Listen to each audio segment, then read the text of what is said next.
Bwana Yesu asifiwe, watumishi wa Mungu. Kwa majina naitwa Albert Kazingu Petro Evangeliste.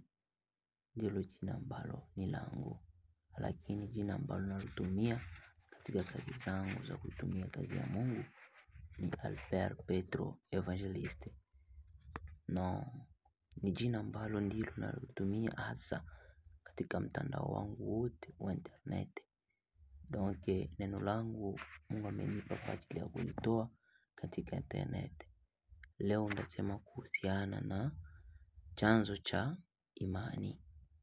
Watu wengi wanajiuliza swali mingi sana ambacho wanapaswa kujua chanzo cha imani.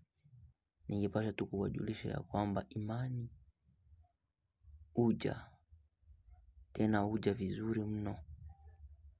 Ila ndaanza kwa leo katika kitabu cha Warumi. Tusome katika kitabu cha Warumi 10:17.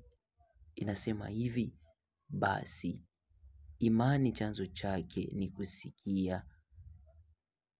Wanasema ya kwamba Mungu anasema ya kwamba imani chanzo chake ni kusikia.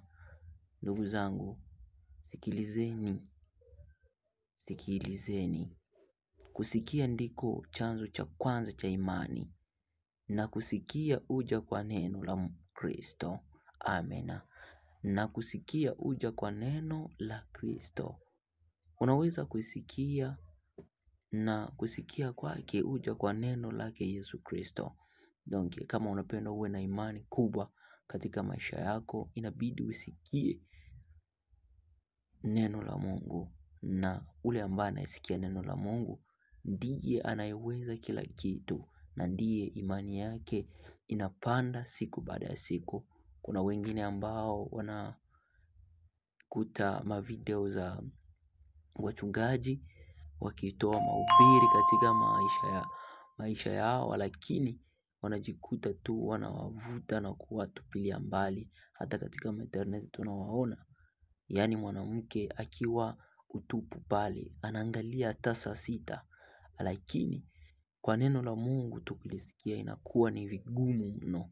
Unajikuta mtu anaangalia mambo ambayo si mazuri katika afya, hata katika ulimwengu wa roho pia si mambo mazuri, lakini kulisikia tu neno la Mungu inakuwa ni tatizo kubwa sana. Alafu atakuambia kwamba nina hamu ya kumjua Mungu, nina hamu ya kufanya kitu kwa Mungu, lakini huku anasema vile, huku anaangalia video za ngono, anaangalia vitu vibaya ambavyo si vizuri kwa afya.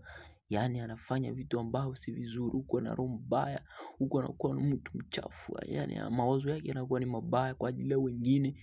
Alafu anasema ya kwamba mimi nina hamu ya kukuwa na Yesu Kristo. Sasa kama unapenda sasa ukuwe na hamu ya Yesu Kristo, inabidi chanzo hichi ambacho ni kusikia, na kusikia huja kwa neno lake Kristo. Kwa hiyo inabidi tulisikie neno lake Kristo, tulisikie neno lake Bwana, ili imani yetu ipate kuongezeka katika maisha yetu.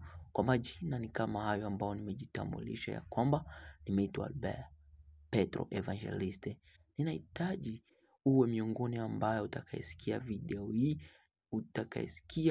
video hii ama audio hii ambayo nitakayotumana katika mitandao. Naamini utaisikia, maana imani huja kwa kusikia. Bila kusikia hautakuwa na imani yoyote katika maisha yako. Amini Kristo ili upate maisha mazuri. Amena.